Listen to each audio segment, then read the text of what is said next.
Dear कल्याण, आँखाको परेली भित्र लुकाएर राखे मैले, मनको तरेलीमा अल्झाएर राखे मैले। कहिले आँखा खोलेर हेरे, कहिले आँखा चिम्लेर पनि देखे।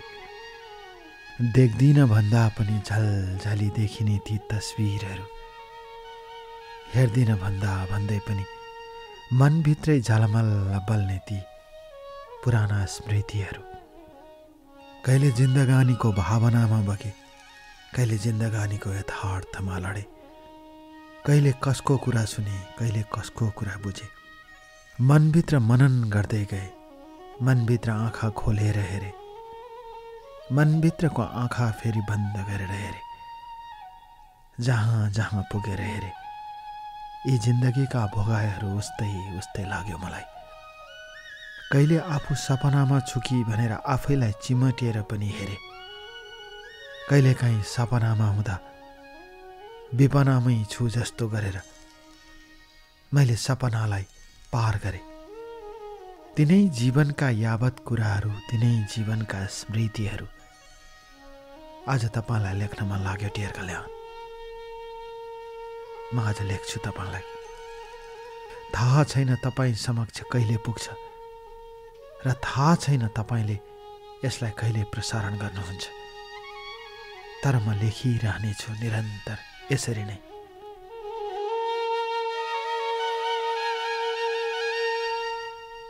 मेरो नाम सबिन विक्रम शाह हो। मेरो जन्म विक्रम सम्वत 2041 साल भदौ 15 गते वीरगञ्जको घण्टाघर नजिकै भएको हो। हाम्रो परिवारमा बुबा आमा हजुरआमा, एक दाइ र एक बहिनी सहितको मेरो परिवार थियो। मेरो बुबाको जग्गा जमिन थियो र खेतीपाती चल्थ्यो। त्यसको अलावा मेरो बुबाले कम्प्युटर पार्ट्सको व्यापार गर्नुहुन्थ्यो। तराईमा बुबाको राम्रो व्यापार थियो। यसरी मेरो बालापनको परिचय खोल्न चाहन्छु डियर कल्याण। जीवनमा आउने चोटहरू, जीवनमा आउने उमङ्गहरू, जीवनमा आउने रहरहरू र तिनै जीवनमा आउने कहरहरू कहिले पनि सूचना बोकेर आउँदैनन्, अनायास आउँछन् र अनायास जान्छन्। त्यही अनायास आउने र जाने कथाको परिधिभित्र घुमिरहने मान्छे एउटा प्यादा जस्तै हो। म सुनाउँछु मेरो कथा। मैले सानोमा घर नजिकैको स्कुलमा पढेँ, तर सन् 1993 मा वीरगञ्जमा डिएभी रुक्मिनी बनारसी केडिया स्कुल खुलेपछि म त्यहाँ भर्ना भएको हुँ।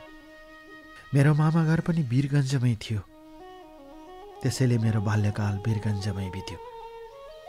मेरो आमा निकै मिजासिलो स्वभावकी हुनुहुन्थ्यो। थुप्रै मानिसहरू घर आउने जाने चल्थ्यो। आमालाई धेरैले मन पराउँथे, सहयोगी पनि हुनुहुन्थ्यो र सामाजिक भावना थियो आमामा। तर बुबा नितान्त व्यापारिक सोचाइ बोकेर हिँडेको मान्छे व्यक्तित्व हुनुहुन्थ्यो। सायद त्यसैले होला मेरो घरमा कहिले पनि दुःख भएन, कहिले पनि अभाव भएन। बुबाको त्योपन, आमाको लचिलोपन, यी दुवै कुराले काम गरिरह्यो। र त्यही परिवेशमा म पनि हुर्कदै गएँ। दाइसँग र बहिनी त मभन्दा सानी नै थिए। दाइ र बहिनीको बीचमा मेरो बाल्यकाल बित्दै गयो। समय सँगसँगै वीरगञ्जका रहरहरूलाई, वीरगञ्जका चाडपर्व र परम्पराहरूलाई आत्मसात गर्दै म अगाडि हिँडिरहेँ। मलाई अझै पनि बोलीमा वीरगञ्जको लवज आउँछ। मलाई त्यसमा गर्व गर्न मन लाग्छ। कहिलेकाहीँ काठमाडौँमा भएका मेरा आफन्तहरूले मलाई भन्नुहुन्छ, कस्तो वीरगञ्जको टोन निकालेको तिमीले। मैले सबैलाई भन्छु, मलाई गर्व लाग्छ यसमा। आफ्नो ठाउँको, आफू जन्मेको वरपरको परिवेशको पहिचान लुकाउन चाहने मान्छे, बोली भाषा लुकाउन चाहने मान्छे त कायर हो भन्छु म। जस्तो भाषा छ, जस्तो लवज छ, त्यसैमा बोल्नुपर्छ। त्यही हो मौलिकता, त्यही हो वास्तविकता। अरू सबै त पछाडि सिकेका कुराहरू हुन्, त्यसको कुनै अर्थ रहँदैन भन्थे म। मेरो कुरामा कति सहमति हुन्थे, कति असहमत पनि हुन्थे। तर जे जस्तो भए पनि विक्रम सम्वत 2057 सालमा मेरो एसएलसी लेभलको पढाइ सुरु हुने भयो। म सीबीएसई कोर्स पढ्ने उद्देश्यका साथ डिएभी स्कुलमा भर्ना भएको थिएँ। त्यही अनुरूपको पढाइ मेरो अगाडि चल्दै थियो। र त्यति बेला 57 सालमा मेरा साथीहरू अझै पनि सम्झन्छु म।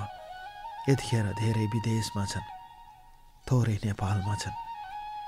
नेपालमा पढ्नु भनेको त विदेश जानको लागि रहेछ जस्तो लाग्छ। मेरा थुप्रै साथीहरू अहिले विदेशमा छन् र तिनै साथीहरूको यादमा कहिलेकाहीँ मैले समय बिताउने गर्छु। उनीहरूसँगै च्याटिङ गरेर कुरा गरेर अझै पनि पुराना कुराहरू सम्झने गर्छु।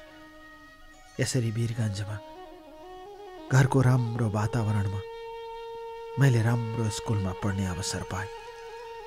त्यो हिसाबले म भाग्यमानी सम्झन्छु। तर जति राम्रो स्कुलमा पढे पनि सबैको लागि शिक्षा समान हुनुपर्छ भन्ने मेरो भावना हुन्थ्यो। म आमातिर बढी झुकाव राख्थेँ। आमाले सामाजिक सद्भाव र न्यायको लागि प्रशस्त बोल्नुहुन्थ्यो। मेरी आमा लोकप्रिय हुनुहुन्छ। मैले फोटो पनि पठाएको छु डियर कल्याण। तपाईँले चिनेको हुनुपर्छ मेरो आमालाई।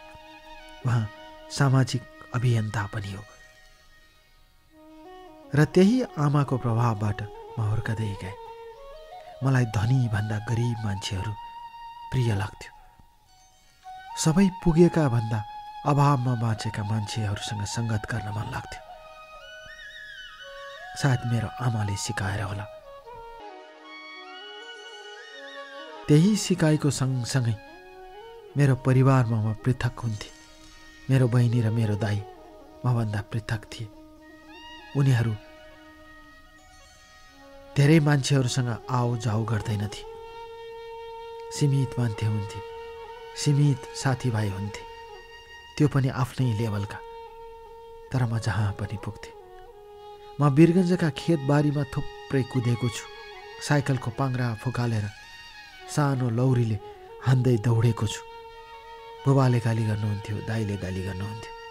तर म सब कुरा सहँदै आफूलाई जीवनमा अगाडि बढाउँदै हिँडिरहन्थेँ। त्यही क्रममा विक्रम सम्वत 2057 सालको पढाइ सकाएर मेरो 58 सालको रिजल्ट आएपछि म दिल्ली जाने भए। मलाई बुबाले अचानक तिमी दिल्ली जानुपर्छ भन्नुभयो। सायद परिवारको दबाब थियो होला। नेपाली सम्वत अनुसार विक्रम सम्वत 2058 सालमा म सीबीएसई कोर्सको बाटो समाएर म दिल्ली गए। म सुनाउँछु डियर कल्याण। मेरो जीवनको कथा आज तपाईँलाई सुनाउँछु। बस तपाईँलाई।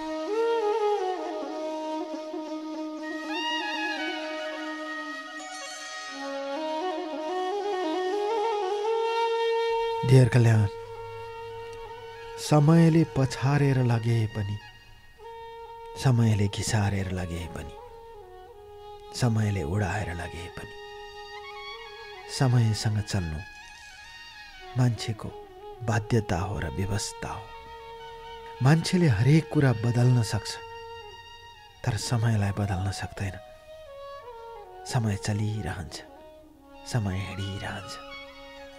समयको आवेगलाई समाएर, समयको लहरलाई समाएर मान्छे बाध्यताले, खुसीले, रहरले अथवा पीरले हिँडिरहनुपर्छ।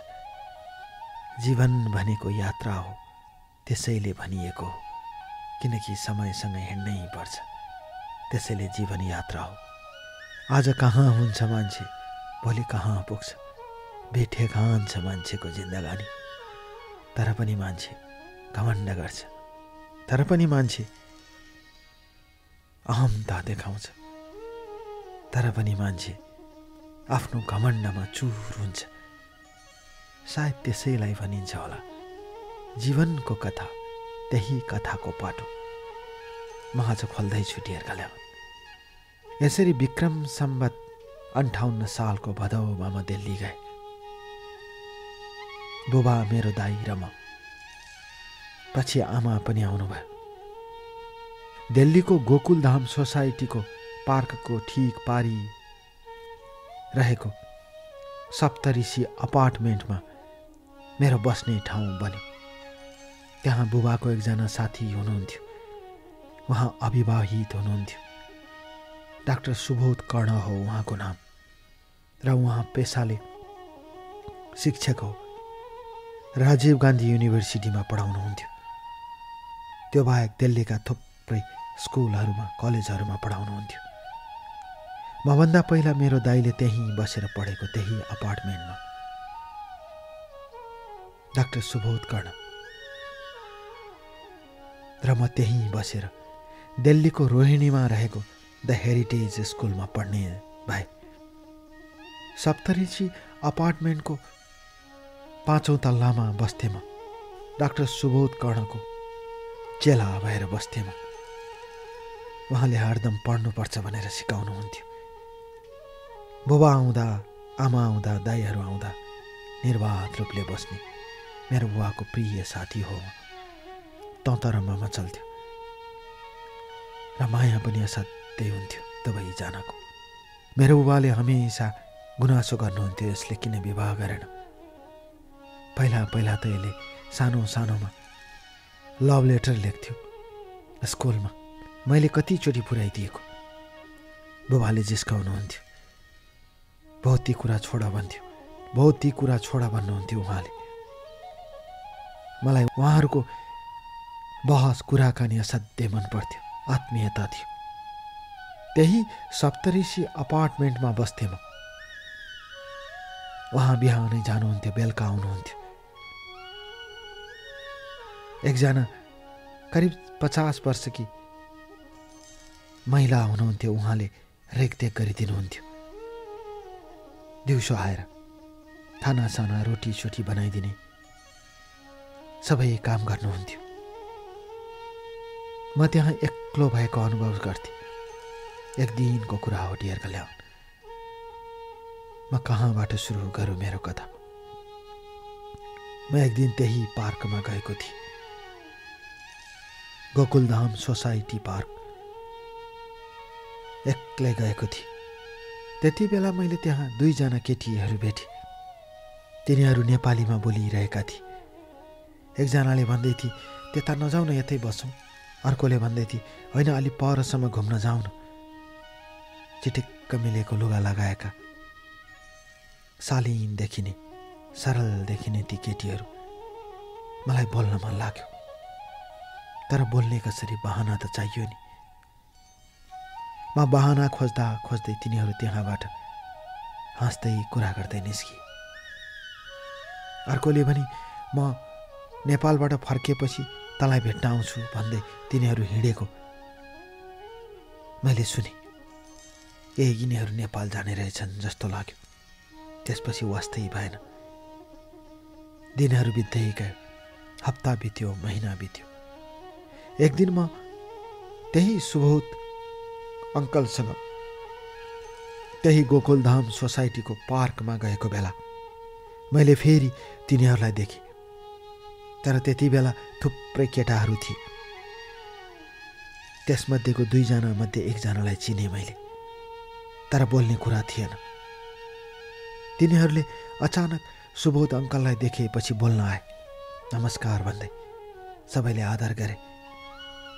र त्यही क्रममा सबैले परिचय दिने क्रममा पहिलोपटक देखेको 2 जना केटी मध्ये जो एकजना मात्र आएकी थिए, उसले दुवै हात जोडेर सुबोध कर्ण अङ्कललाई नमस्कार गर्दै भने, मेरो नाम मन्जु शाह हो।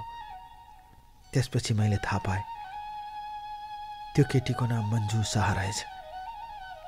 राम्री थिए, जति राम्री थिए त्योभन्दा सिम्पल थिए।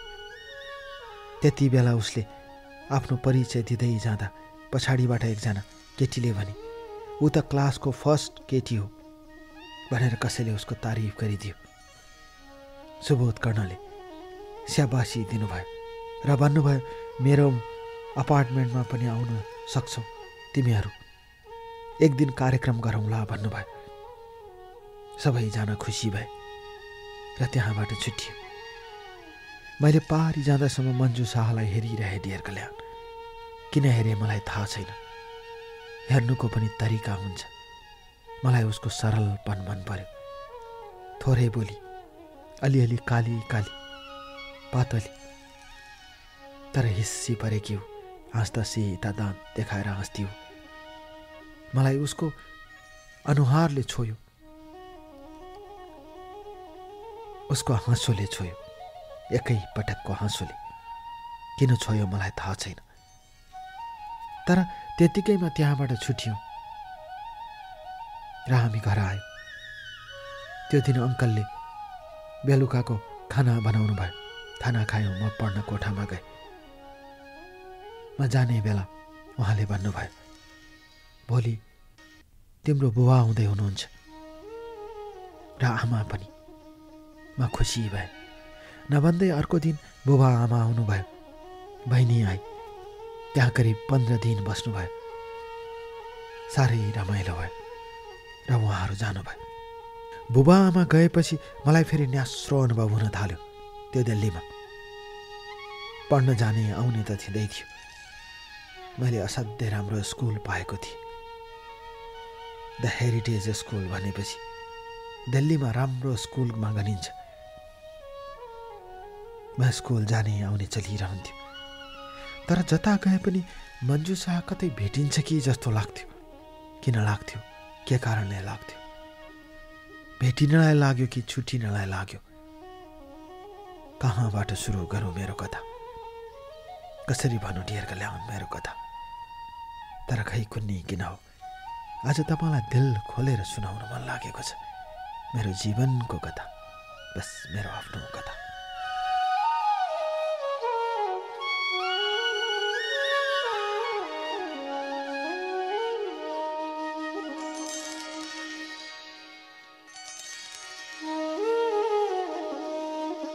डियर कल्याण, आँखाको नानीभित्र बस्नेहरू, मनको मजेरीमा कहानी बन्नेहरू र त्यही कहानीबाट फेरि बिछोडिएका दुखान्त कथाहरू निर्माण गरेर जीवनको बाटोमा नयाँ गोरेटो तय गर्नेहरू, भिन्न भिन्न अनुहारहरू, भिन्न भिन्न स्वरूपहरू, आकाशमा दौडिने बादलका टुक्रा जस्ता, मान्छेका सपनाहरू, मान्छेका रहरहरू, मान्छेका कहरहरू, असङ्ख्य असङ्ख्य मान्छेका सोचाइहरू, तिनै सोचाइभित्र मान्छेले कैद गर्ने मान्छेका विकृतिहरू, साराका सारा कुरा जम्मा गरेर यो संसारमा मान्छेले जति राम्रो काम गरेको छ त्योभन्दा बढी नराम्रो काम पनि गरेको छ। दोषी को हो, निर्दोषी को हो, दोष र निर्दोषको बीचको भिन्नता के हो, छुटाउने कसी के हो, मसी के हो, आफ्नै तर्क, आफ्नै विश्वास र त्यही विश्वास र तर्कमा बरालिँदै जाँदा मान्छेले मान्छेलाई कतिखेर घात गर्छ र हिँड्छ भन्ने कुराको पत्तो हुँदैन। म सुनाउँछु डियर कल्याण तपाईँलाई मेरो कथा।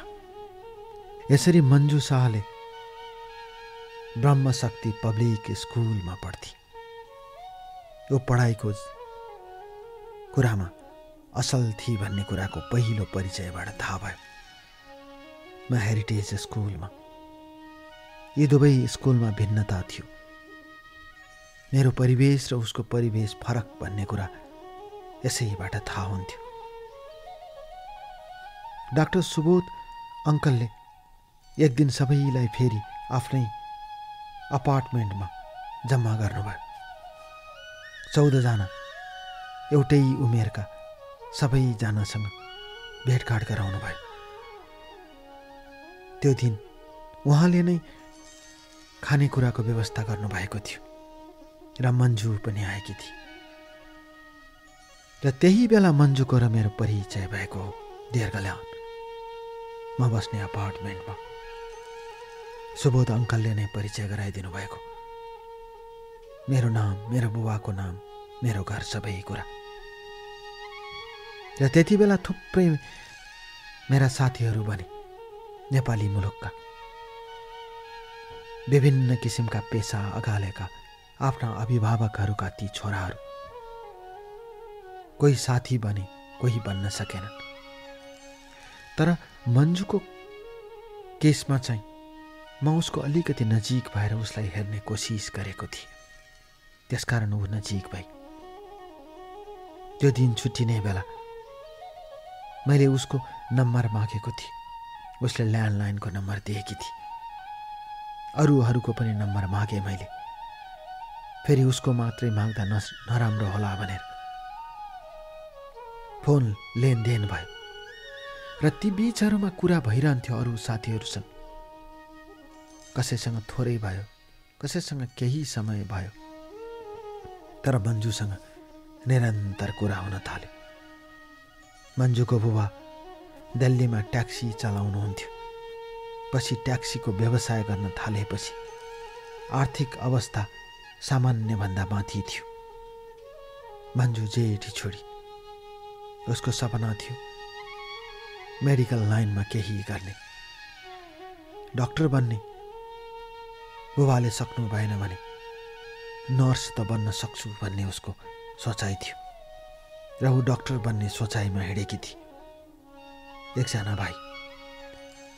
त्यसको कारण के थियो मलाई थाहा थिएन, तर यति मात्र थाहा थियो उसको आमाले दिल्लीको समुन्नति हस्पिटलको ओपिडी डिपार्टमेन्टमा काम गर्नुहुन्थ्यो।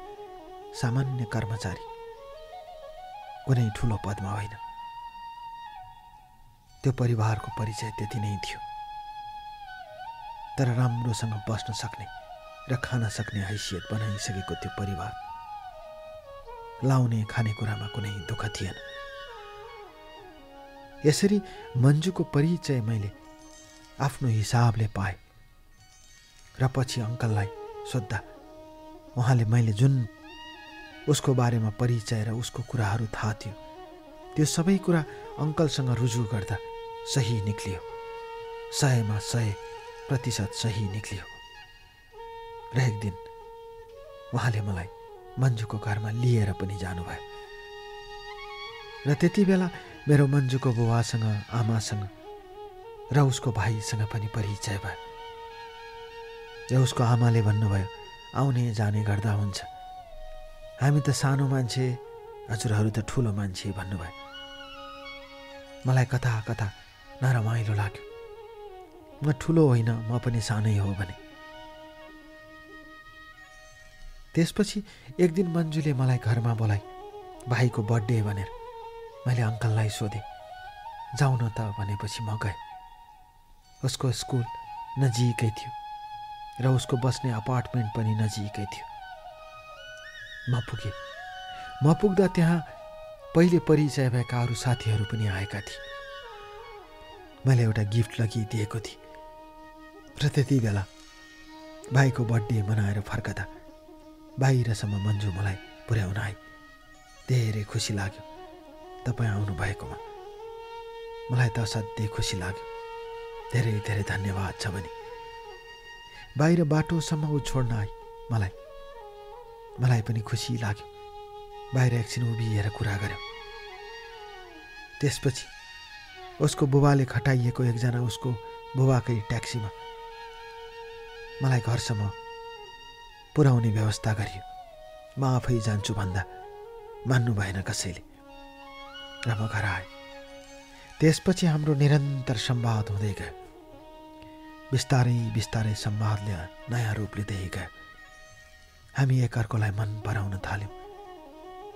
एकपटक ताजमहल घुम्न जाने प्रस्ताव राख्यो उसले।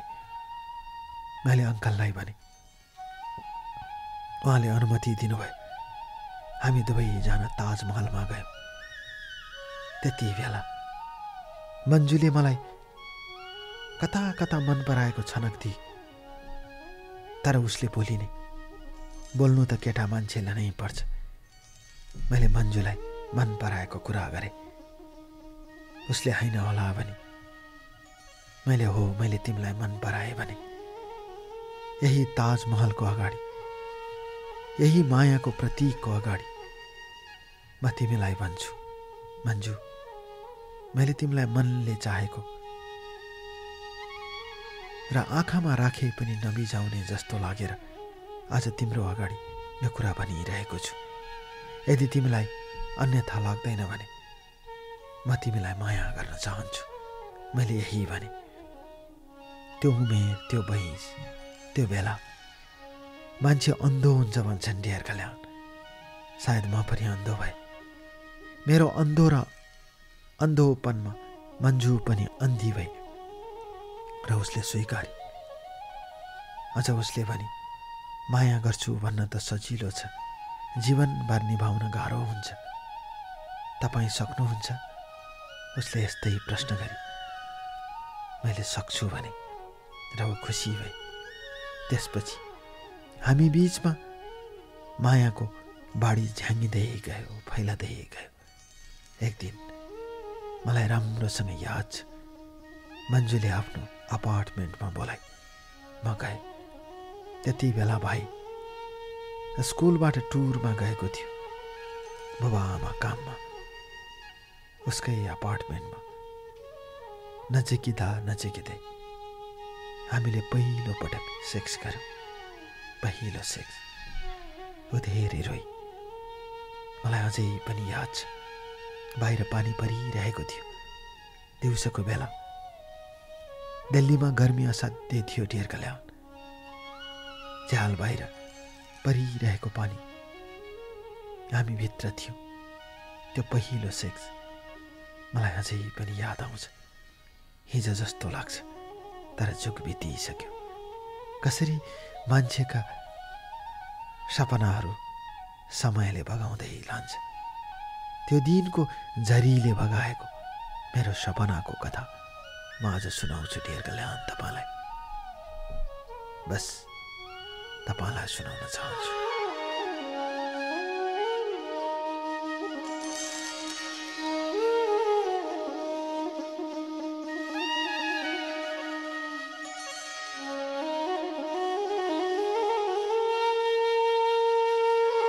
डियर कल्याण, आगोले जलाउन नसकेका मान्छेका सपनाहरू समयले जलाइदिँदो रहेछ। हुरीले उडाउन नसकेका मान्छेका रहरहरू समयको चक्रले उडाइदिँदो रहेछ। तिनै उड्दै जाने सपनाका तरङ्गहरू, तिनै उड्दै जाने सपनाका पहेलीहरू, तिनै उड्दै जाने सपनाका रहरहरू र तिनै उड्दै जाने सपनाका कहरहरूले मान्छेका भविष्यमाथि कसरी धावा बल्दै जान्छ म सुनाउँछु डियर कल्याण। आज तपाईँलाई मेरो कथा यसरी मन्जुसँगको प्रेम मौलाउँदै गयो डियर कल्याण। विक्रम सम्वत 2060 सालको कुरा हो। हाम्रो परीक्षा सकिएर म नेपाल आएको थिएँ, वीरगञ्ज। र त्यसको एक हप्तापछि मन्जु पनि आफ्नो घर सप्तरी आई। धेरै वर्षपछि आएकी हो। राजविराजमा उसको काका बस्नुहुन्थ्यो। नेपाल आएपछि हाम्रो कुरा एक कान दुई कान हुँदै मेरो घरमा र उसको चिने जानेका मान्छेहरूको नजिकमा पुगिसकेको थियो। अझ साधारण भाषामा भन्ने हो भने डियर कल्याण, उसको बोयफ्रेन्ड म, मेरो गर्लफ्रेन्ड ऊ भइसकेका थियौँ हामी। आमाले यो कुरामा रोकटोक गर्नु हुँदैन थियो। तर बुबाले निगरानी बढाउनुहुन्थ्यो। जात आफ्नो, खानदान हाम्रो आफ्नो लेभलसँग सम्बन्ध बढाएको बुबालाई असाध्यै मन पर्थ्यो।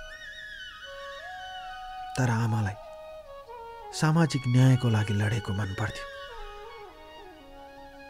दुई भिन्न बाटो थियो बुबा र आमाको। म आमाको कुरातिर बढी झुकाव राख्थे। त्यसैले मन्जुलाई स्वीकार्नुको कारण त्यो हो कि जस्तो लाग्छ। र सप्तरी आइसकेपछि मन्जुले फोन गरी सप्तरी घुम्न आउनु भनेर म र मेरो एकजना साथी वीरगञ्जबाट गाडी लिएर सप्तरी आयो। त्यही साथीको बुबाको गाडी थियो त्यो। म मेरो बुबाको गाडी अर्थात् मेरो गाडी लिएर जाँदा केही नराम्रो हुन्छ कि भनेर साथीलाई भनेको। हामी दुवैजना गयौँ र त्यति बेला सप्तरीमा हामी निर्धक्कसँग म र मन्जु र त्यो साथी गाडीमै घुम्यौँ। र त्यही दिन हामी होटेलमा बस्यौँ। होटेलमा 2टा रुम लिएका थियौँ। बेलुका करिब 8 बजे मन्जु आई। एउटा रुममा मन्जु र म, एउटामा साथी बस्यौँ। 60 सालको कुरा हो। त्यो रात मन्जुको गर्भमा मेरो निशानी गएर बसेछ। त्यो उमेर रहरमा, कहरमा, आवेशमा, यौवनमा रमाउने उमेर। म पनि रमाएँ। मन्जु के कारणले रमाए मलाई थाहा छैन। म चाहिँ रमाएँ डियर कल्याण। करिब 3 महिना बसेर म वीरगञ्जबाट दिल्ली फर्केँ। दिल्ली र वीरगञ्ज मेरो लागि पानी पँधेरो जस्तै भइसकेको थियो। म आफै जान आउन सक्थेँ। रेलको टिकट कसरी काट्नुपर्छ, कहाँबाट काट्दा कसरी काट्दा सस्तो हुन्छ, कसलाई कसरी टिकट काट्न लगाउनुपर्छ जस्ता कुराहरू बुझ्ने भइसकेको थिएँ मैले। र दिल्लीमा कहाँ के पाइन्छ, कुन गल्लीमा के पाइन्छ सब कुरा थाहा भइसकेको थियो। म दिल्लीको चतुर भइसकेको थिएँ डियर कल्याण। बरु नेपालमा त्यति मेसो पाउँदैन थिए।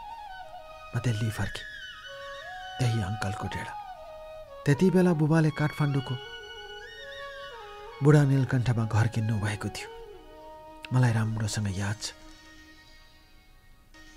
सायद मन्जुसँगको सामिप्यता बढ्दै गएकोले होला बुबाले मलाई घुमाउरो पाराले भन्नुभयो, छोरा अब काठमाडौँमा घर किनेको छ,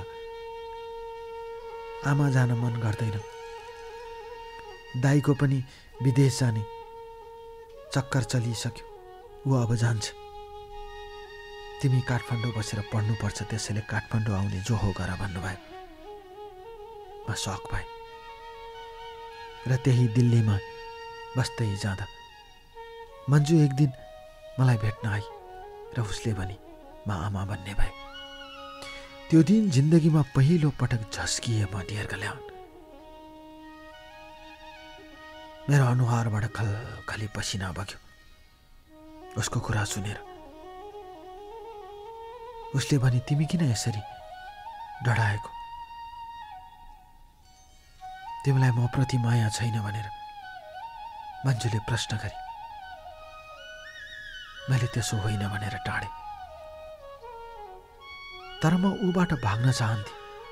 मन्जु मेरो नजिक आउँदै गई। उसले मलाई घरमा बोलाए। उसको आमासँग कुरा गराई, बुबासँग कुरा गराई। म बोल्नै सकिनँ। उसले जे भन्छ मैले हुन्छ भनेर त्यहाँबाट आएँ। अब मलाई सुबोध अङ्कलको डेढामा पस्न डर लाग्यो। जहाँ जान्छु म डराउँदै गएँ। त्यसपछि म अर्को दिन थाहै नदिएर नेपाल आएँ। मन्जुको पेटमा बच्चा बढ्दै गयो। एक कान दुई कान मेरो परिवारले थाहा पायो।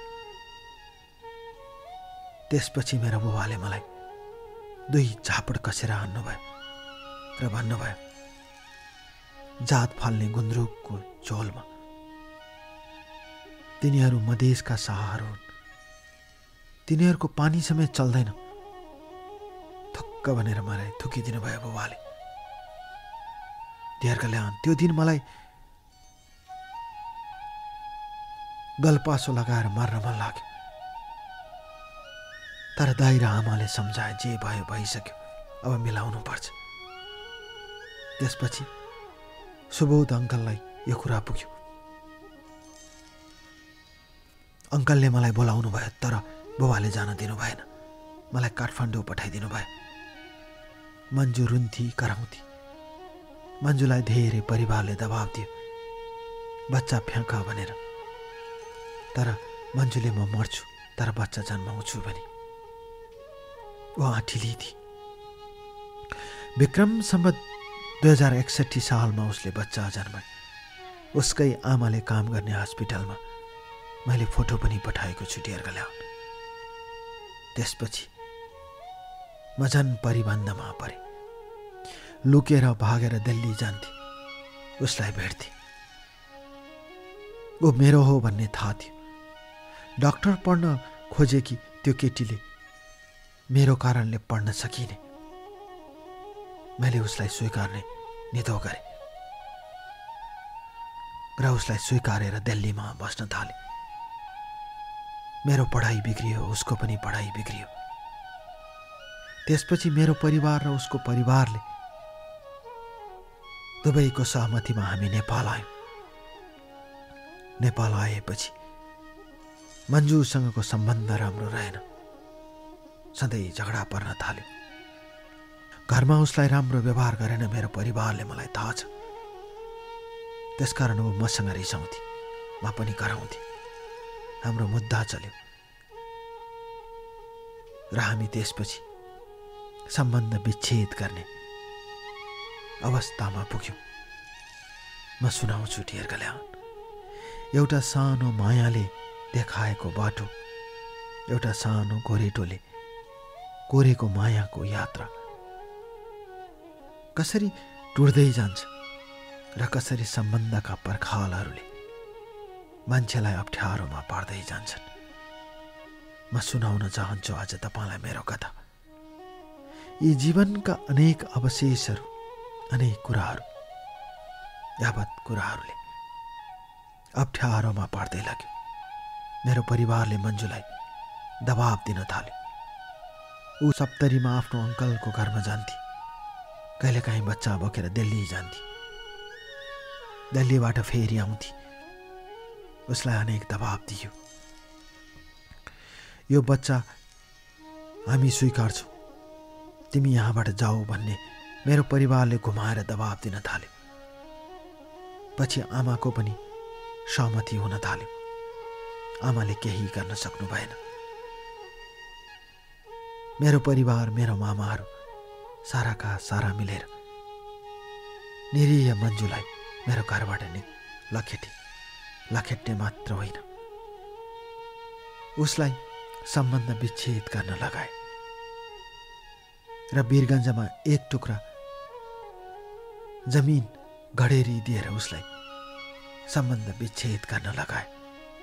अन्त्यमा विवश उसले रुँदै रुँदै मसँग सम्बन्ध विच्छेदको कागजमा साइन गरी र ऊ बच्चा बोकेर दिल्ली गई। म सुनाउँछु डियर कल्याण मेरो जिन्दगानीको कथा। म आज सुनाउँछु तपाईँलाई दिल खोलेर, बस दिल खोलेर।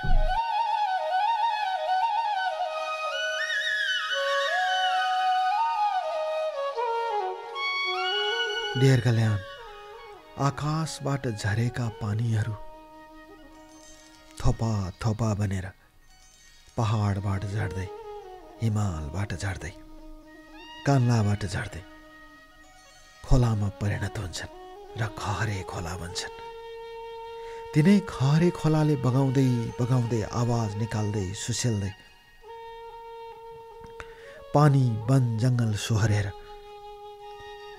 खहरेले आकाशबाट झरेको सफा पानीलाई तमिलो पानीमा रूपान्तरण गर्दै तहल्का मचाउँदै खोलाहरूमा सुसाउँदै सुसाउँदै जान्छ र अन्त्यमा सागरमा पुगेपछि शान्त हुन्छ।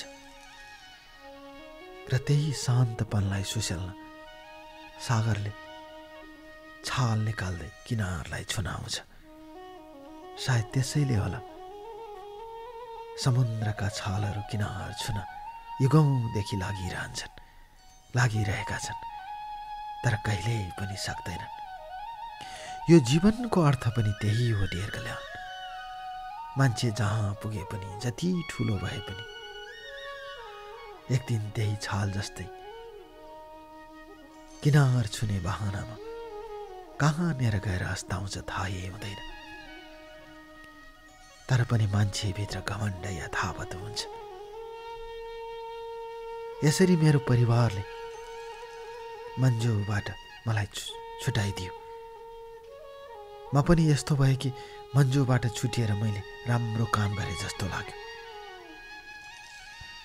त्यसपछि बुवाले मलाई काठमाडौँको घरमा पठाउनु भयो र मेरो विवाहको व्यवस्था गर्नुभयो। आफैले खोजेको केटी।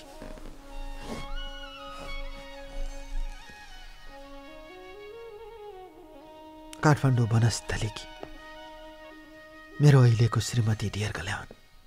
मैले फोटो पनि पठाएको छु। तपाईँले भनेअनुसार साराका सारा प्रमाणहरू जुटाएको छु। मेरो अहिलेको श्रीमती उनै हुन्। मलाई कसैप्रति गुनासो छैन, तर मनको कथा बोल्दैछु आज म तपाईँलाई। म मनबाट बोल्न चाहन्छु डियर कल्याण। मलाई बोल्न दिनुहोस्। मनका सारा दुःखहरू ओकल्छु, म पीडाहरू ओकल्छु। मलाई दिल खोल्न दिनुहोस्। तपाईँको अगाडि दिल खोल्न मन लागेको छ। मलाई तपाईँको अगाडि एकसरको रुन मन लागेको छ। तपाईँको अगाडि धुरु धुरु रुँदै मनका बहहरू पोख्न मन लागेको छ। मेरो परिवारले बिहेको तय गर्यो। हाम्रो खानदान, हाम्रो शान, हाम्रो मान सबैको अगाडि परिवारको समानताले गर्दा मेरो विवाह नहुने कुरै भएन। मेरो विवाह भयो।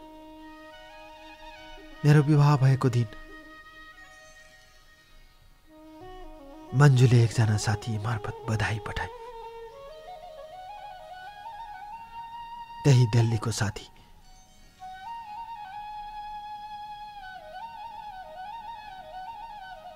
जसलाई पहिलो पटक सुबोध अङ्कलसँग मैले पार्कमा भेटेको थिएँ। म केही बोल्न सकिनँ, जवाब दिन सकिनँ, किनकि मैले मन्जुलाई बिर्सिसकेको थिएँ। छोराको यदा कदा याद नआउने होइन, तर परिवारको दबावले गर्दा मलाई सारा कुरा बिर्साइसकेको थियो। र एक दिन छोरा हाम्रोमा आउँछ भन्ने मेरो परिवारको अहङ्कार पनि थियो। त्यसपछि विवाह भयो। मैले सबै कुरा बिर्सदै जान थालेँ। तर यदा कता साथीहरूबाट म थाहा पाउँदै जान्थेँ। मन्जुले नर्सिङ पढ्दै गइरहेको कुरा मलाई साथीहरूले सुनाउँथे। ऊ नर्सिङमा पनि पहिलो हुँदैछ। छोरा त उसको बुबा आमा अर्थात् हजुरबुवा हजुरआमाले पढाउँछन् दिल्लीको स्कुलमा। सबै कुरा थाहा हुन्थ्यो। समय गुज्रदै गयो। बुबाले काठमाडौँको पुतली सडकमा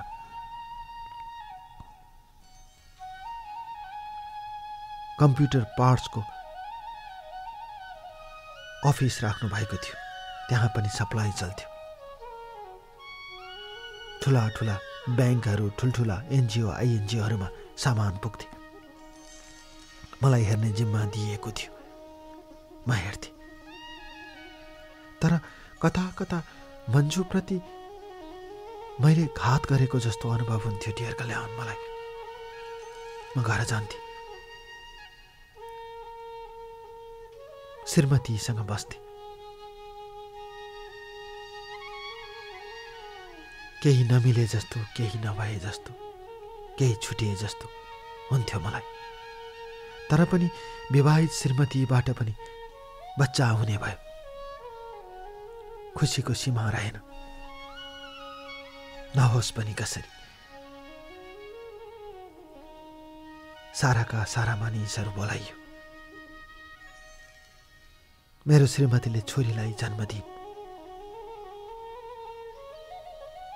मलाई राम्रोसँग याद छ त्यो दिन डियर कल्याण। म धेरै खुसी थिएँ। तर खुसी हुँदा जब म मन्जुलाई सम्झन्थेँ तब कता कता नरमाइलो लाग्थ्यो। के गर्दै होले, कसो गर्दै होले, मसँग किन सम्पर्क विहीन भयो, मैले बुझ्नै सकिनँ। त्यसपछि उसले पढ्नको लागि लन्डन अप्लाई गरी, बेलायत अप्लाई गरी। डियर कल्याण, म सुनाउँछु मेरो कथा। र उसले त्यति बेला मेरो बुबाले दिएको वीरगन्जको घडेरी पनि बेची, ऊ आफै आएर बेचेकी। मेरो बुबाले भन्नुभयो, देखिस् कस्ती रहेछ, कमसेकम छोराको लागि त राख्नुपर्छ। उसले त्यो बेचेको पैसाले लन्डन उडी र लन्डनमा नर्सिङको फर्दर स्टडी गर्न थाली। डियर कल्याण, म सुनाउँछु आज तपाईँलाई मेरो कथा। यता म आफ्नो श्रीमतीसँग, आफ्नो सन्तानसँग रमाइरहेको छु, तर कता कता रमाउन सक्दिनँ। र एक दिन म दिल्लीमा बिजनेसको सिलसिलामा जानुपर्छ भनेर म गएँ। मैले छोरालाई भेटेँ। छोरा ठुलो हुँदै गइरहेको थियो डियर कल्याण। र मैले उसको बुबा आमालाई पनि भेटेँ। उसको बुबाले सिधै भन्नुभयो, हामीले बुझेका छौँ, तपाईँको बाध्यता हामीले बुझेका छौँ, अप्ठ्यारो मान्नु पर्दैन। मन्जुले राम्रो गरेकी छ, उसको भविष्य छ, तपाईँले उसको बारेमा चिन्ता नगर्नुहोला। छोराले पनि राम्रो गर्दैछ। उहाँहरूले त्यति भनेपछि अलिकति सन्तोक लिएर म फर्केँ। म फर्केको कुरा मेरो श्रीमतीले थाहा पाएपछि मेरो ससुरालीबाट अप्रत्यक्ष रूपमा मलाई दबाब आउन थाल्यो। दिल्ली गएर कसैलाई भेट्नु राम्रो हुँदैन भन्ने कुराको सन्देश आउन थाल्यो डियर कल्याण। कसैले कुरा लगाइदिएछन् मन्जुलाई नै भेट्यो भनेर। म सुनाउँछु डियर कल्याण मेरा जीवनका कथाहरू, मेरा जीवनका पानाहरू म सुनाउँछु। जातले, अहमताले, भाग्यले र आफ्नो लाछीपनले मान्छेलाई कसरी निचोड्दै लैजान्छ र मान्छे नितान्त एक्लो हुन्छ र मान्छे आफै किन रुन्छ, मेरो कथाले बताउँछ डियर कल्याण। मैले किन मन्जुलाई स्वीकार्न सकिनँ। स्वीकार्दै पनि मेरो परिवारको दबावमा म किन उसको विरुद्ध गएँ। यही प्रश्नको थोप्रोमा पुरिन्छु डियर कल्याण। बाहिरबाट हेर्दा म जति खुसी छु, बाहिरबाट हेर्दा म जति सम्पन्न छु, म भित्रभित्र त्यति खिएको छु, चोइटिएको छु। भित्रभित्रै सकिएको आभास हुन्छ मलाई। त्यही आभासको कथा, त्यही दुःखको कथा म आज ओकल्दैछु डियर कल्याण तपाईँलाई, बस तपाईँलाई।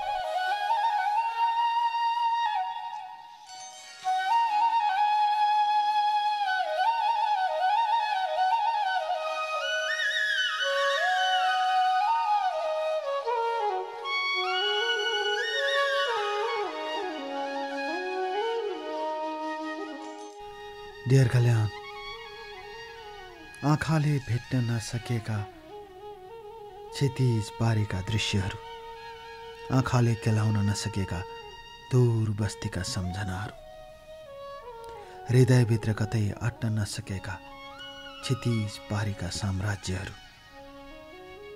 कतै बिथोलेपछि, कतै चिथोरेपछि, कतै निचोरेपछि त्यसबाट झर्ने बुँद बुँद थोपाहरू, त्यसबाट च्यातिएर निस्किने आवाजहरू,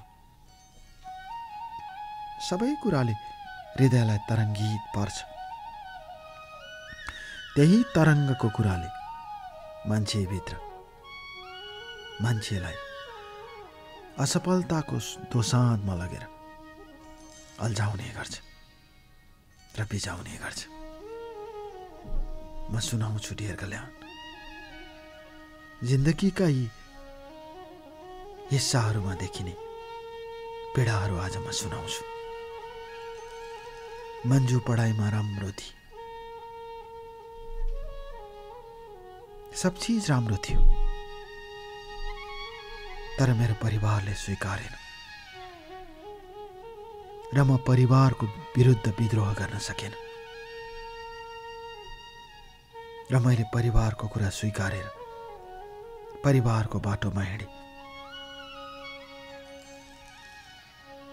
मन्जुले कति चोट सही, कति रोई।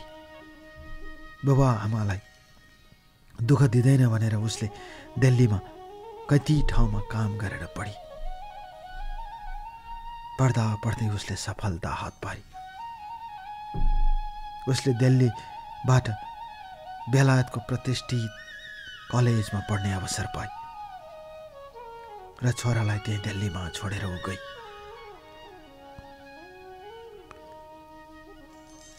र म आफ्नो छोरालाई भेट्न जान नसक्ने अवस्थामा भए। परिवारको दबावले, अझ भनौँ ससुरालीको दबावले, कस्तो व्यवस्था, कस्तो बाध्यता। विक्रम सम्वत 2075 सालमा मन्जुको कारणले छोराको बेलायत जाने अवसर खुल्यो र विक्रम सम्वत 2075 सालमा बेलायत उड्ने भए छोरा। मन्जुबाट जन्मेको छोरा। मन्जुले खबर पठाई छोरालाई भेट्न पठाइदिनु। ऊ दिल्लीबाटै उड्दैछ। एक दिन आएर बाउले भेट्दा केही फरक पर्दैन। मेरो बुबासँग बस्दा हुन्छ, तर म जान सकिनँ। मभन्दा बढी मेरो परिवारले खबर लिन्थ्यो उसको बारेमा, त्यसैले म जान सकिनँ। त्यो छोराको मनमा पनि लाग्यो होला, चोट त लाग्यो होला नि डियर कल्याण। विक्रम सम्वत 2075 सालमा ऊ बेलायतको लागि उड्यो। यतिखेर म नेपालमा छु। मबाट पनि सन्तान भएका छन्। मसँग श्रीमती छिन्। सबै कुरा राम्रो छ, तर मनभित्र द्वन्द्व चल्छ। मैले के को लागि यो बाटो तय गरेँ, के पाउनको लागि बाटो तय गरेँ डियर कल्याण, मलाई थाहा छैन।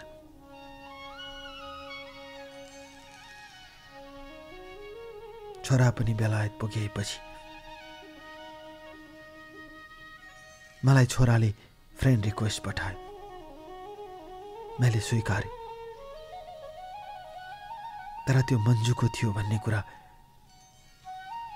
मैले बुझ्न सकिनँ। त्यसपछि परिवारले नदेख्ने गरी, परिवारले थाहा नपाउने गरी म बिस्तारै बिस्तारै उसको सबै कुरा बुझ्दै गएँ। आज मन्जु लन्डनको महँगो अस्पतालमा ऊ नर्स छ, रजिस्टर्ड नर्स हो। उसले धेरै मेहनत गरेर त्यो हिस्सा प्राप्त गरेकी छ। छोरा पनि त्यही छ। वो आफ्नो गाउँको एकजना भाउजूलाई, अर्थात् उसको बुबाको भाउजूको छोरीलाई आफ्नो बनाएर त्यहाँ बसेकी छ। डियर कल्याण, मैले फोटो पनि पठाएको छु तपाईँलाई। उसको फेसबुक आइडी पनि पठाएको छु। तपाईँ हेर्न सक्नुहुन्छ, बुझ्न सक्नुहुन्छ। सायद उसले इच्छा गरी भने कुरा पनि गर्न सक्नुहुन्छ। आज ऊ सब ठिकठाक छ। 2 महिना पहिले उसको बुबा आमा लन्डन घुमेर आउनु भएको छ। उसले भन्छे म विवाह गर्दिन, मलाई पुग्यो। यही कुराले मलाई बारम्बार घोचिरहन्छ डियर कल्याण। र म यो कार्यक्रम मार्फत आफ्नो मनको दुःख र घाउ बिसाउने कोसिस गरिरहेर आज लेखिरहेको छु म मेरो कथा। मलाई मन्जुको याद आउँछ, नडाँटेर भन्छु मलाई पश्चाताप छ। म उसको मायामा जानै नहुने, गइसकेपछि फर्कनै नहुने। परिवार तगारो बन्यो, तर मैले त्यो तोड्न सकिनँ। त्यसैले आज म उसलाई नपाउँदा कतै एक्लो महसुस भएको अनुभव हुन्छ। मसँग सब चिज छ, तर पनि किन उसको माया लागिरहन्छ डियर कल्याण। मसँग चाहेका सब चिजहरू छन्। मेरो जति सम्पन्नता छ मेरो ससुरालीमा त्योभन्दा बढी सम्पन्नता छ। नचाहेको कुरा केही पनि, चाहेको कुरा सबै कुरा प्राप्त हुन सक्छ मलाई। तर पनि मलाई मन्जुकै माया किन लाग्छ डियर कल्याण। घरिघरि सताइरहने यो मायाले फेरि कहाँ पुर्याउँछ मलाई थाहा छैन। तर म उसलाई घरिघरि सम्झन बाध्य हुन्छु।